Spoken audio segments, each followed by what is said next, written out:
the exact moment I held the certified court summons, stating that my wife had filed a criminal fraud complaint against her own business partner. My entire understanding of my life collapsed into utter horror. Discovering that Victoria had spent 3 years secretly siphoning thousands of dollars from the rustic downtown cafe they co-owned was devastating. But learning she was pinning the entire financial disaster on her gentle, unsuspecting partner, Laurel, felt like an absolute dagger through my soul. Laurel was a widowed mother of 2 young boys who had invested her late husband's entire pension to keep the neighborhood coffee shop alive, completely unaware that Victoria was framing her for grand larceny to cover up her own hidden gambling debts and lavish secret lifestyle. Standing in our quiet, sunlit living room with the evidence burning in my hands, I realized that doing the right thing would mean tearing down my own marriage and risking everything I owned to restore justice to a woman who had been utterly betrayed. If you believe in kindness, forgiveness, hope, and second chances, please take a moment right now to like, comment, share, and subscribe to our channel so our community can continue bringing you deeply emotional stories that restore faith in humanity. My name is Harrison, and for nearly 12 years, I believed I was living a peaceful, grounded life as an archivist for the State Historical Society, married to a sharp, high-powered restaurant consultant named Victoria. Victoria possessed in magnetic intensity, a woman whose fierce drive and charismatic charm had once captivated me when we met in our late 20s.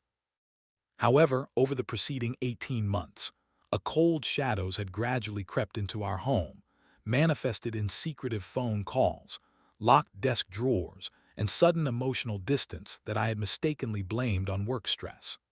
Victoria had partnered with Laurel 4 years prior to launch a charming brick-and-mortar cafe named the Corner Hearth, a cozy neighborhood sanctuary where locals gathered every morning for fresh pastries and warm espresso. Laurel was the heart and soul of the establishment, a hard-working, compassionate woman whose hazel eyes always reflected a deep, quiet resilience despite the profound grief of losing her husband in a tragic highway accident years earlier. While Laurel poured her soul into baking, managing staff, and greeting every customer by name, Victoria handled the financial back end, accounting and corporate filings, creating a dynamic that seemed perfectly balanced on the surface. The illusions shattered on a bright Thursday morning when an unannounced delivery arrived at our front door, while Victoria was away at an out-of-town retreat. The package contained a confidential audit report and legal filings intended for Victoria's personal attorney, detailing a meticulous scheme where client payments were diverted into offshore accounts, while unpaid vendor invoices were systematically logged under Laurel's digital signature. Victoria had deliberately fabricated records to make it appear as though Laurel had been embezzling money into her personal account, creating a paper trail so convincing that local authorities were preparing to issue an arrest warrant. Digging deeper into Victoria's personal safe, using a spare key hidden in her desk, I discovered a mountain of hidden bank statements detailing massive wire transfers to offshore accounts and an active lease for an oceanfront condo under her maiden name. When I called Victoria to confront her, expecting panic or tearful remorse, her voice was chillingly detached as she coldly informed me that she was leaving the country by the end of the week, and that I should keep my mouth shut if I didn't want to be implicated as an accomplice to the financial ruin. With the bright noon sun blazing overhead, illuminating the dusty air of our living room, I packed the files into my leather briefcase and drove straight across town to the historic district where the cafe was located. The midday light poured across the cobblestone street, highlighting the stark, agonizing reality of the situation through the front display windows of the shop. A large, hand-painted sign hanging in the window read, "Final Closure Sale. Everything must go," surrounding an interior clutter of stacked wooden chairs, packed crates, and empty display shelves. Walking inside, the ambient warmth of roasted coffee beans and fresh vanilla felt heavy with an unmistakable air of grief and abandonment. Laurel was standing behind the main counter, her brown hair pulled back in a simple knot, wearing a flower-fussed apron as she wiped down the stainless steel espresso machine with slow, mechanical movements. She looked profoundly exhausted, with pale skin and heavy dark circles beneath her eyes, yet she carried herself with a quiet, dignified grace that made my chest tighten with an overwhelming sense of shame for what my wife had inflicted upon her. When the brass bell above the door announced my arrival, Laurel turned and looked up, her tired face breaking into a soft, sorrowful smile that made the guilt in my chest almost unbearable. She welcomed me warmly, assuming I had simply come to offer my condolences on the closing of the business, entirely unaware that the man standing before her held the key to her complete exoneration. For the next several hours, under the steady daylight streaming through the tall glass windows, I quietly offered to help her clear out the premises, helping her carry heavy wooden benches, dismantle shelving units, and pack fragile ceramic mugs into padded cardboard boxes. As we worked side by side in the quiet heat of the afternoon, Laurel spoke softly about her struggles, tearfully admitting how deeply she felt she had failed her children, and how terrified she was of the impending legal investigation that threatened to strip away her remaining dignity and home. Listening to her take the blame for a villainous crime she had never committed tore at my conscience, each passing minute of silence feeling like an active betrayal of everything I held dear. By mid-afternoon, as the daylight shifted to a warm, amber glow through the high ceilings of the cafe, the entire main floor had been cleared of merchandise, leaving only the bare wooden floors and empty walls.